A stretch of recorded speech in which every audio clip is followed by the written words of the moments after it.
Will we do whatever it takes to tackle climate change? I come at this question not as a green campaigner. In fact, I confess to being rather hopeless at recycling.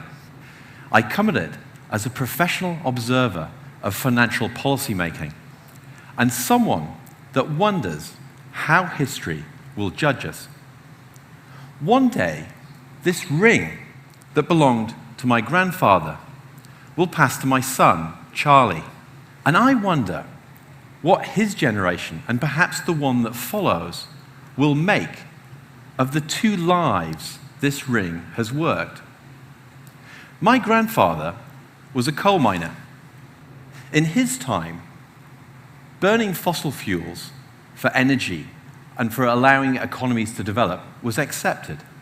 We know now that that is not the case because of the greenhouse gases that coal produces. But today, I fear it's the industry in which I work in that will be judged more harshly because of its impact on the climate. More harshly than my grandfather's industry, even. I work, of course, in the banking industry, which will be remembered for its crisis in 2008. A crisis that diverted the attention and finances of governments away from some really, really important promises. Like promises made at the Copenhagen Climate Summit in 2009 to mobilize $100 billion a year to help developing countries move away from burning fossil fuels and transition to using cleaner energy. That promise is already in jeopardy. And that's a real problem, because that transition to cleaner energy needs to happen sooner rather than later. Firstly, because greenhouse gases once released stay in the atmosphere for decades. And secondly, if a developing economy builds its power grid around fossil fuels today, it's going to be way more costly to change later on. So, for the climate, history may judge that the banking crisis happened at just the wrong time. The story need not be this gloomy, though. 3 years ago, I argued that governments could use the tools deployed to save the financial system to meet other global challenges. And these arguments are getting stronger, not weaker, with time. Let's take a brief reminder of what those tools look like. When the financial crisis hit in 2008, the central banks of the US and UK began buying bonds issued by their own governments in a policy known as quantitative easing. Depending on what happens to those bonds when they mature, this is money printing by another name. And boy, did they print. The US alone created $4 trillion worth of its own currency. This was not done in isolation. In a remarkable act of cooperation, the 188 countries that make up the International Monetary Fund, the IMF, agreed to issue $250 billion worth of their own currency, the special drawing right, to boost reserves around the world. When the financial crisis moved to Europe, the European Central Bank President, Mario Draghi, promised to do whatever it takes. And they did. The Bank of Japan repeated those words, that exact same commitment, to do whatever it takes to reflate their economy. In both cases, whatever it takes meant trillions of dollars more in money printing policies that continue today. What this shows is that when faced with some global challenges, policymakers are able to act collectively, with urgency, and run the risks of unconventional policies like money printing. So let's go back to that original question. Can we print money for climate finance? So 3 years ago, the idea of using money in this way was something of a taboo. Once you break down and dismantle the idea that money is a finite resource, governments can quickly get overwhelmed by demands from their people to print more and more money for other causes: education, healthcare, welfare, even defense.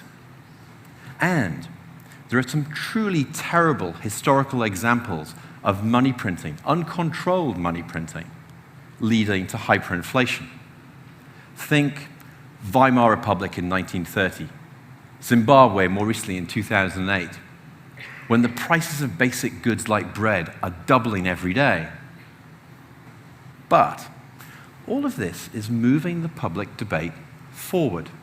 So much so that money printing for the people is now discussed openly in the financial media and even in some political manifestos. But it's important the debate doesn't stop here with printing national currencies. Because climate change is a shared global problem, there are some really compelling reasons why we should be printing that international currency that's issued by the IMF to fund it. The special drawing right, or SDR, is the IMF's electronic unit of account that governments use to transfer funds amongst each other. Think of it as a peer-to-peer payment network like Bitcoin, but for governments. And it's truly global. Each of the 188 members of the IMF hold SDR quotas as part of their foreign exchange reserves. These are national stores of wealth that countries keep to protect themselves against currency crises. And that global nature is why, at the height of the financial crisis in 2009, the IMF issued those extra $250 billion, because it served as a collective global action that safeguarded countries large and small in one fell swoop. But here's the intriguing part. More than half of those extra SDRs that were printed in 2009, $150 billion worth, went to developed market countries who, for the most part, have a modest need for these foreign exchange reserves because they have flexible exchange rates. So those extra reserves that were printed in 2009, in the end, for developed market countries at least, weren't really needed, and they remain unused today. So here's an idea. As a first step, why don't we start spending those unused, those extra SDRs that were printed in 2009 to combat climate change? They could, for example, be used to buy bonds issued by the UN's Green Climate Fund. This was a fund created in 2009 following that climate agreement in Copenhagen. And it was designed to channel funds towards developing countries to meet their climate projects. It's been one of the most successful funds of its type, raising almost $10 billion. But if we use those extra SDRs that were issued, it helps governments get back on track to meet that promise of $100 billion a year that was derailed by the financial crisis. It could also serve as a test case. If the inflationary consequences of using SDRs in this way are benign, it could be used to justify the additional extra issuance of SDRs, say, every 5 years. Again, with the commitment that developed market countries would direct their share of the new reserves to the Green Climate Fund. Printing an international money in this way has several advantages over printing national currencies. The first is it's really easy to argue that spending money to mitigate climate change benefits everyone. No one section of society benefits from the printing press over another. That problem of competing claims is mitigated. It's also fair to say that because it takes so many countries to agree to issue these extra SDRs, it's highly unlikely that money printing would get out of control. What you end up with is a collective, global action aimed, and it's a controlled global action, aimed at a global good. And, as we've learnt with the money printing schemes, whatever concerns we have can be allayed by rules. So, for example, the issuance of these extra SDRs every 5 years could be capped such that this international currency is never more than 5% of global foreign exchange reserves. That's important because it would allay, well, let's say that ridiculous concerns that the US might have that the SDR could ever challenge the dollar's dominant role in international finance. And in fact, I think the only thing that the SDR would likely steal from the dollar under this scheme is its nickname, the greenback. Because even with that cap in place, the IMF could have followed up its issuance, its massive issuance of SDRs in 2009, with a further $200 billion of SDRs in 2014. So, hypothetically, that would mean that developed countries could have contributed up to $300 billion worth of SDRs to the Green Climate Fund. That's 30 times what it has today. And you know what, as spectacular as that sounds, it's only just beginning to look like whatever it takes. And just to think what amazing things could be done with that money, consider this. In 2009, Norway promised $1 billion of its reserves to Brazil if they followed through on their goals on deforestation.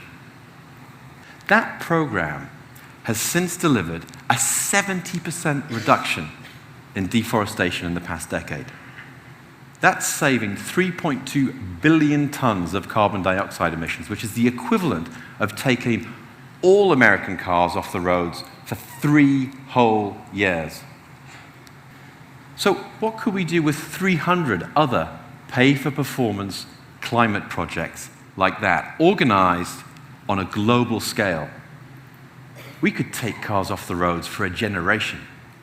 So, let's not quibble about whether we can afford to fund climate change. The real question is, do we care enough about future generations to take the very same policy risks we took to save the financial system? After all, we could do it. We did do it, and we are doing it today. We must do whatever it takes. Thank you.